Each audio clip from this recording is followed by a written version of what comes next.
berkat-berkatnya berkelimpahan, janji yang indah dalam sabdanya. Jiwaku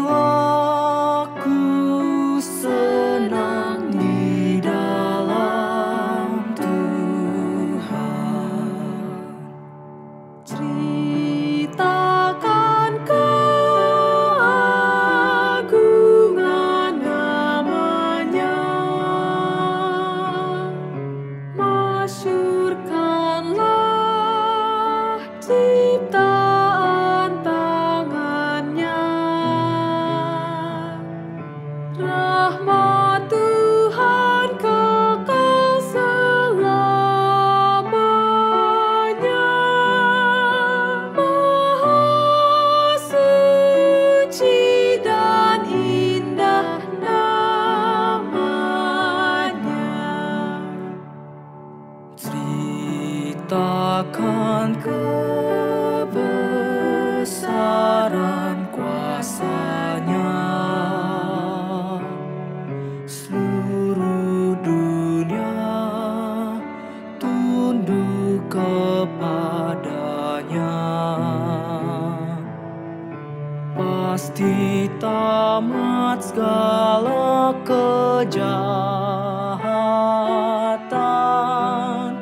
yang ikut Tuhan kan diselamatkan. Ceritakan kemuliaan firman-Nya, teguh janji-Nya, pasti rahmat-Nya.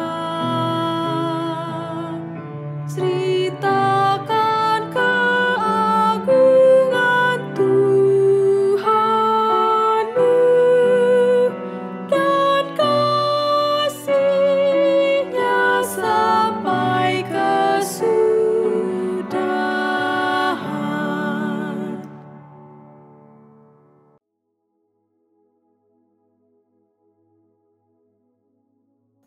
Shalom, salam kasih Tuhan.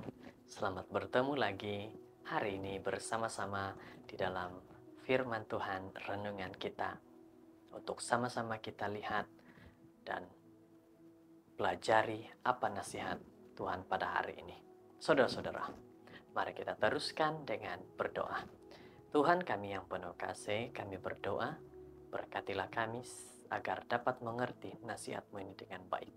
Terima kasih penyertaan-Mu, dalam nama Yesus, amin. Judul firman Tuhan pada hari ini, Gema Kata-Kata Saya, Maj 6. Ayat untuk kita pelajari hari ini, Amsal 15 ayat 1 berkata, jawaban yang lemah lembut meredahkan kegeraman, tetapi perkataan yang pedas membangkitkan marah.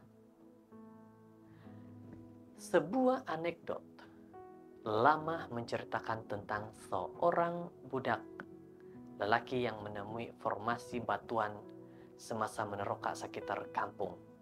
Dia berteriak kepada batu, "Hello, hello." Serta-merta jawabannya pun datang, "Hello, hello." Tidak mengetahui bahwa itu ialah Gema, dia mulai mengeluarkan kata-kata yang tidak menyenangkan dan apa yang didengarnya hanya jawaban yang teruk yang sama. Setibanya di rumah, dia memberitahu ibunya tentang seorang budak lelaki baru telah datang ke kawasan kejiranan mereka. Dan dia pastinya seorang budak yang jahat karena dia bercakap bahasa yang kasar dan makian. Itu adalah penjelasan daripada anak kecil ini yang memberitahu bahwa dia tidak tahu bahwa itu Gema daripada suaranya sendiri. Meneka apa yang mungkin berlaku, ibunya menggesa dia untuk kembali ke tempat pertemuan dan mengucapkan kata-kata yang baik dan penuh kasih sayang kepada anak-anak ini untuk melihat apa yang berlaku. Tidak lama kemudian, budak lelaki itu mengesahkan bahwa kata-kata budak yang tidak dikenali itu semanis kata-katanya. Wah, kalau kita mungkin juga seperti ini, tidak mengetahui betul-betul tentang kisah ataupun apa itu gemah, maka kita akan berkata seperti kanak-kanak ini juga. Apabila kita berkata yang tidak baik, maka lantunan itu juga kita katakan bahwa mungkin adalah balasan daripada yang tidak baik, sedangkan itu suara kita sendiri. Kadang-kadang kita mendapati diri kita mempunyai perasaan tidak mesra atau marah terhadap orang yang rapat atau tidak begitu rapat. Sebagai tindak balas kepada itu, kita percaya atau malah berkata bahwa orang seperti itu sepatutnya mempunyai sikap yang lebih menyenangkan dan tidak sepatutnya bersikap kurang ajar atau bertindak balas dengan begitu ganas. Kita harus mempelajari sesuatu untuk diri kita dan juga orang lain agar kita dapat mengeluarkan kata-kata yang lebih baik lagi. Walau bagaimanapun adalah lebih baik untuk mempraktikkan apa yang disyorkan oleh message hari ini. Jawaban yang lemah lembut meredahkan kegeraman. Ayat ini membayangkan telah menolak tingkah laku marah dan jawaban lemah lembut daripada kita dapat meredahkan kemarahan. Jadi saudara-saudara, hari ini kita dibawa lagi untuk dapat memberikan kata-kata yang lebih baik, kata-kata yang manis, kata-kata yang tidak membawa kepada kemarahan, yaitu lemah lembut. Ekspresi verbal dengan nada dan kandungan adalah sangat penting. Alkitab menunjukkan hal ini dalam berbagai keadaan. Sebagai contoh, Alkitab memberitahu kita bahwa hidup dan mati dikuasai lidah.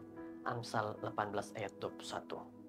Ayat ini begitu jelas mengatakan kepada kita bahwa apa saja yang keluar daripada mulut kita itu boleh berakibat mati ataupun berakibat hidup yang benar. Jadi, sudahkah kita menggunakan mulut kita, lidah kita, kata-kata kita dengan baik?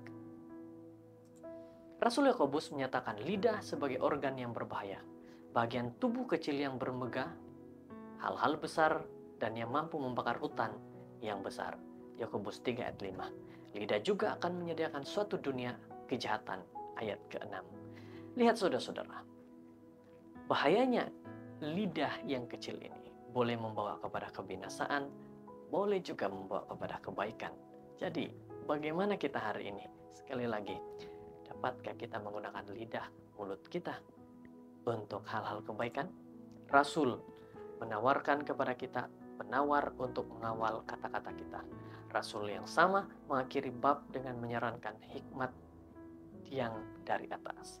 Kebijaksanaan menurut penjelasannya adalah murni, selanjutnya pendamai, peramah, penurut, penuh belas kasihan dan pembuah yang baik, tidak memihak dan tidak munafik. Ayat 17. Dengan kebijaksanaan seperti itu, ucapan kita tidak akan menyalakan api, tetapi sebaliknya memadamkan api, dan akhirnya kita menyampaikan kedamaian. Ayat 18. Jadi ingatlah, jangan membakar hutan,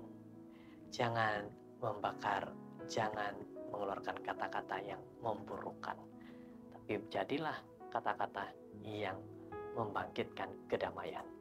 Kata-kata ialah seperti senjata yang sangat berbahaya, yang mampu membawa kebaikan atau kejahatan. Ingatlah hari ini tentang cerita budak lelaki itu yang membalas kemah kata-katanya sendiri.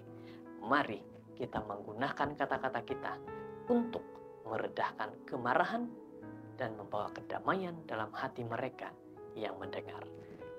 Saudara yang terkasih, ini ialah ajakan buat kita. Gunakan lidah kita, mulut kita, kata-kata kita untuk membawa kedamaian dan meredahkan kemarahan. Tuhan memberkati. Kita berdoa. Tuhan, kami berdoa pada saat ini, kami bersyukur karena pimpinan-Mu Tuhan. Engkau mengajar kepada kami untuk mengeluarkan kata-kata yang baik dan bukan kata-kata yang membuatkan kejatuhan dan juga kemarahan. Terima kasih Tuhan, ajar kepada kami untuk menggunakan mulut lidah kami dengan baik hari ini. Dalam nama Yesus. Amin.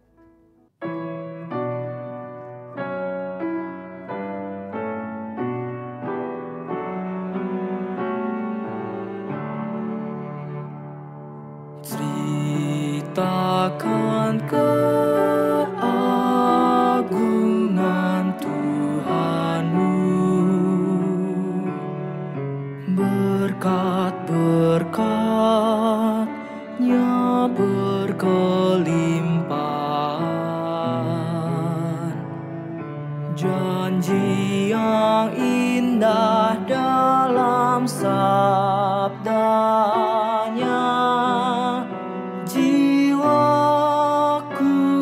senang di dalam Tuhan.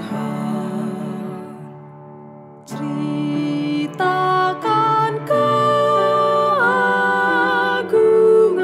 nama-Nya,